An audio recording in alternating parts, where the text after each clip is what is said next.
we have the results in from the New York City primary, where Zohran Mamdani has won the Democratic primary. And you posted this on Twitter, and it's quite interesting that I think this is the racial breakup of people that voted for Zohran or Andrew Cuomo. So Hispanics, Cuomo won by 20%. White or Caucasian, Zohran won by 13%. Black or African American, Cuomo won by 44%. So can you explain what's happening here? That you would imagine that Zohran is the spiritual inheritor of the Black Lives Matter protests and the woke left, and yet it seems like the minority groups within New York City are going towards his opponent, while white and Caucasian groups are going towards him. Asian by the way, Asian voters, 58% towards Zohran and 16% to Cuomo. So what's your read there? I think that you're seeing partly this is education polarization. I think that white people are more likely to have like college degrees and stuff, so there's been like a lot of sort of lefty ideas have really caught on among the educated populace that have not caught on among the working class. Barbara Ehrenreich called this PMC socialism. She called it professional-managerial class socialism. Right. And a lot of people, like infinite people, have remarked on this tendency. I think it's the most important political tendency in America today. But then certainly, I think that you definitely see just lefty ideas appealing a lot to the educated professional class. So I think you have an educational divide there. Also, this is a Democratic primary. So you have people who are registered as Democrats. And I think in general, there's two reasons you'd register as a Democrat. One is that you feel that like Republicans are against your group of people, and the other is that you're a liberal, right? And so I think that with white people, you don't think Republicans are against white people. So you'd be a Democrat if you're a liberal. But if you're black, if you're Hispanic, you might think, well, Republicans, you might be a kind of conservative person who doesn't like trans stuff or whatever. And then you might think, but you might also think Republicans are against me. And so I better be a Democrat, even though I'm kind of a conservative Democrat. So I think conservative Democrats are less likely to be white. So I think that's another thing that you see that's going on here. But I'm not a politics expert, so this is just me, spitballing. Of course. But it's so interesting because the politics is tied to the economics in this case. I mean, it was an economic campaign in many ways that Zohran ran and is running, and it's been interesting to see this professional. I think it's interesting the professional managerial class coming out in support of him. You shared a tweet. It said Zohran's left-wing base, so 400,000 a year hedge fund employees, have concluded that capitalists, the bourgeois bodega owners, must be instrumentally liquidated as a class via a fall in the rate of profit in order for socialism to triumph. Talk a little bit about that. Yeah, that was a good joke. So the point is that if you look at some of Zohran's proposals, one of them is to have government-run grocery stores. Now, the reason Zohran wants government-run grocery stores is because he has a deep-seated belief that government can run industries better than the private sector in many cases. That's why he's a socialist. But also, he thinks that poor people lack cheap food. He thinks that's a big problem for poor people in America, that they lack cheap food. Their food is too expensive. It makes sense because poor people spend a lot of money on food.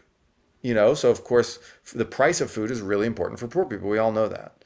America gets cheaper food than other countries do.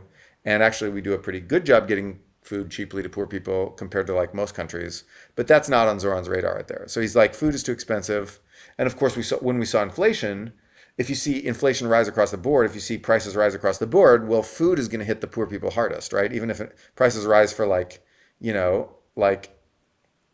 cars or whatever, like it's not going to hit poor people as much because they won't spend as much money on a car, or maybe it'll hit some poor people, like a lot of poor people drive, obviously. But but like things that rich people buy, like the price of like vacations, it's not going to hit poor people as hard, but food is going to hit them hard. So it's like, how do we get so Zohran wants things to be cheaper for poor people, and he thinks, how do we do that? Let's do grocery stores. And so he's kind of bought into this Elizabeth Warren rhetoric that grocery stores are taking all the money, man. They're making all this profit off your back and selling you this expensive food. Well, it's wrong. It's just factually wrong. grocery stores make almost no profit, and like your corner store bodega makes like no profit, basically. And your little indie grocery store in New York, which is actually what poor people mostly buy from. They're not buying from like a big chain. Poor people are buying from like a little bodega or like a little like independent supermarket in their neighborhood. Those places, they're sometimes their costs are a little bit higher because they're inefficient. They just don't make any profit, but they don't have these big supply chains and logistics that like Kroger has or something, Walmart has. But even Walmart and Kroger, they don't make like Kroger doesn't make any profit. Like Albertsons doesn't make any freaking profit. Safeway doesn't make any profit. These companies make like almost no profit. So like they're skating on the edge of like unprofitability here, and so like there's really not much more water to be wrung from the sponge. So if you make government-run grocery stores, it'll do two things. Number one, it will outcompete all the little indie grocery stores and bodegas, thus like a meager source of capital and wealth accumulation for like poor people in poor neighborhoods. That's currently like how poor people do entrepreneurship. That's where they make a little bit of money so they can like advance to the middle class through starting like a little grocery store, bodega or something like that. Most bodegas are run by like Latinos and Yemenis, actually. In New York City. And so you're really pushing out you're going to push out those people. And then also because American government has this thing that the authors of the book Abundance talk about, where American government hobbles itself. It self-regulates to the point where government stuff costs too much. Because it does that, the government-run bodegas are not even, they're going to have to be subsidized in order to compete. So it's just going to be like a fiscal drain if you want to have them actually produce stuff cheap enough to like sell to people. It's just a point of, it's just like a sort of a boondoggle, Can I make so let me see if I can, because we haven't really given like the argument for why someone like Zohran might have risen yet, or I haven't.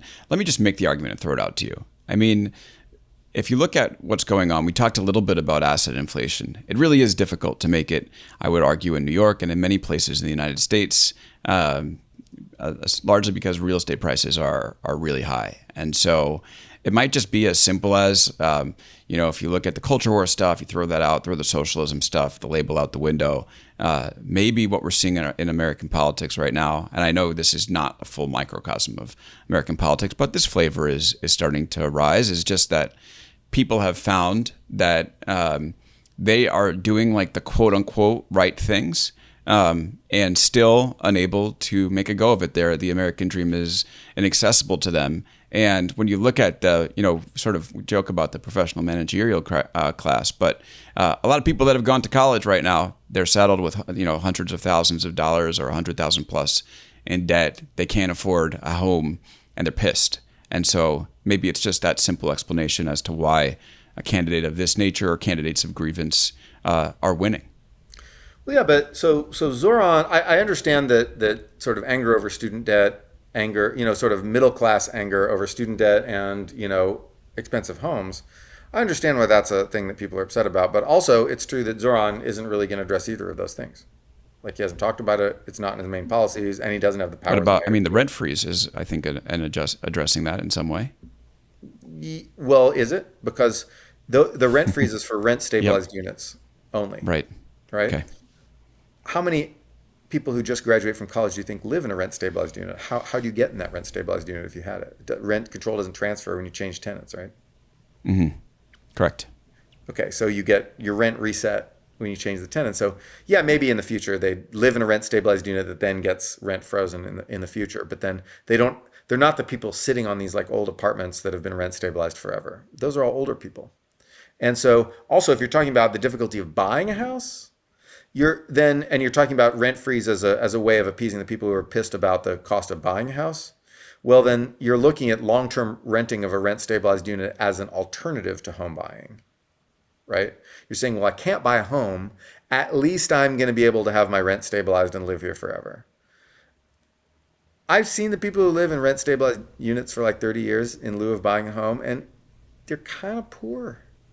Mm-hmm. They're not poor, but it's a bit of a shabby bohemian existence to stay in that rent controlled space for 30 years. And some people are going to like that. And maybe some young people see that and they're like, wow, that's the best I can do. I'm not going to buy a home. But I think that people still want to buy homes. You look at surveys, millennials still want to buy homes. Zoomers still want to buy homes, even though they're too young to do it yet.